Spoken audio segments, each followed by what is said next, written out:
When is enough finally enough? Today, a phone is basically an extension of ourselves. We check them compulsively, swiping through endless feeds, liking, sharing, and consuming content at breakneck speeds. But have you ever stopped to wonder, could we even spend a day without our phones? Let's say the unthinkable happens. The world somehow collapses and all our digital devices suddenly stop working. No internet, no smartphones, no tablets. What would we do? It's a scenario that might seem apocalyptic to many of us, but it's worth remembering that this was the reality for everyone just a few decades ago. Back in the 90s and earlier, people managed to live fulfilling lives without the constant ping of notifications or the glow of screens. Sure, phones existed, but they were just that, phones. The most exciting thing they offered was perhaps a game of Snake or the ability to change ringtones. Nothing like the pocket-sized supercomputers we carry around today.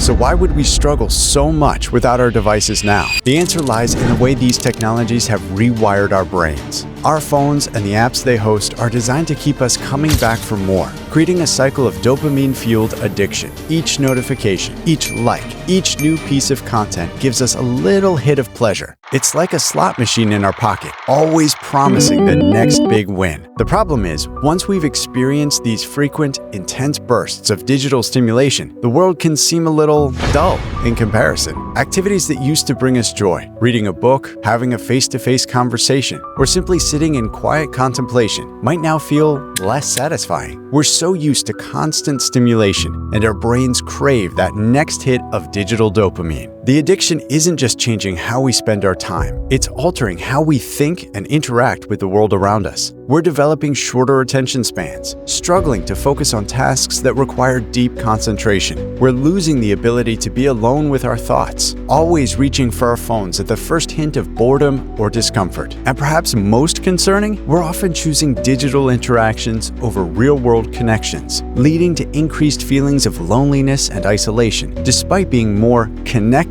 than ever. Looking to the future, the trend seems to be heading towards even more immersive digital experiences. Virtual and augmented reality technologies are advancing rapidly, promising to blur the line between the digital and physical worlds even further. Can you imagine a future where most of our interactions, work, socializing, entertainment happen in virtual spaces? On the one hand, this could open up incredible new possibilities, allowing us to connect with people and experiences from all over the world. But on the other hand, it could lead to a further disconnection from our physical surroundings and the people right next to us. There's also the question of privacy and mental health in this hyper-connected future. As we spend more time in digital spaces, we're generating vast amounts of data about our behaviors, preferences, and even our thoughts. How will this data be used? And what will constant immersion in digital worlds do to our sense of self and our ability to find peace and contentment in the real world? Are we developing a shallow identity around what we do online? So, the question we need to ask ourselves is this: what kind of future do we want? Are we content to keep scrolling, always chasing the next digital high? Or do we want to reclaim some of the analog joys of life, finding a balance between the benefits of technology and the richness of unmediated experiences? Perhaps getting rid of phones and halting the development of digital spaces is not the solution, but we can certainly challenge ourselves to put our phones away for just a bit